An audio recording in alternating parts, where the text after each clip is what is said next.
بسم اللہ الرحمن الرحیم۔ السلام علیکم ویورز، خوابوں کی تعبیر چینل میں تمام ویورز کو خوش آمدید۔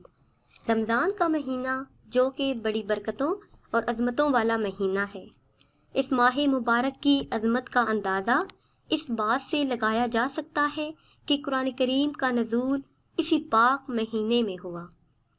رمضان کا پہلا عشرہ رحمت، دوسرا عشرہ مغفرت اور تیسرا عشرہ جہنم کی آگ سے نجات کا ہے۔ جب رمضان المبارک کا چاند نظر آتا تو آپ صلی اللہ تعالی علیہ وسلم فرماتے کہ یہ چاند خیر و برکت کا ہے۔ میں اس ذات پر ایمان رکھتا ہوں جس نے تجھے پیدا فرمایا۔ پیاری بہنوں اور بھائیوں، اس ماہ مبارک کے چاند کے حوالے سے ایک خاص وظیفہ آج آپ کی خدمت میں پیش کرنے جا رہی ہوں۔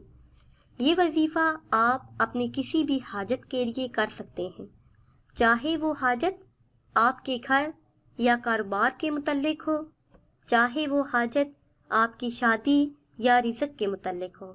اس وظیفے کے ذریعے آپ اللہ سے دعا کر سکتے ہیں۔ انشاءاللہ عز و جل آپ کو اپنے مقصد میں کامیابی ہوگی۔ وظیفہ بتانے سے پہلے میری آپ سب سے گزارش ہے کہ اگر ابھی تک آپ نے ہمارے چینل کو سبسکرائب نہیں کیا تو پہلے ہمارے چینل کو سبسکرائب کر لیں اور بیل آئیکن کو بھی دبا لیں تاکہ ہماری آئندہ نئی آنے والی تمام ویڈیو بآسانی آپ تک پہنچتی رہیں۔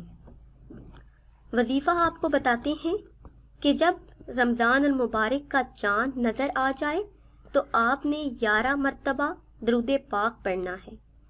پھر اللہ کا یہ اسم مبارک یا حسیب اس کا ورد کرنا ہے 300 مرتبہ۔ آخر میں 11 مرتبہ درود پاک پڑھنا ہے۔ پھر ہاتھ اٹھا کر اپنے مقصد کے لیے دعا مانگنی ہے جس کے لیے آپ نے یہ وظیفہ کیا ہے۔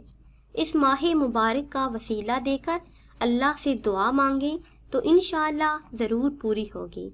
ایک اہم بات بھی آپ کو بتاتی چلوں کہ ضروری نہیں کہ یہ وظیفہ آپ نے چاند کے سامنے کھڑے ہو کر کرنا ہے۔ اگر یہ خبر ملے کہ چاند نکل آیا ہے اور پتہ چلے کہ خبر پکی ہے تب بھی آپ یہ وظیفہ کر سکتے ہیں۔ اگر آپ مدنی دعا میں شامل ہونا چاہتے ہیں تو کمنٹس میں اپنا نام ضرور بتایا کریں اور نئی ویڈیو کے لیے ہمارے چینل کو سبسکرائب کر لیں۔ دعاؤں میں یاد رکھیے گا۔ اللہ حافظ۔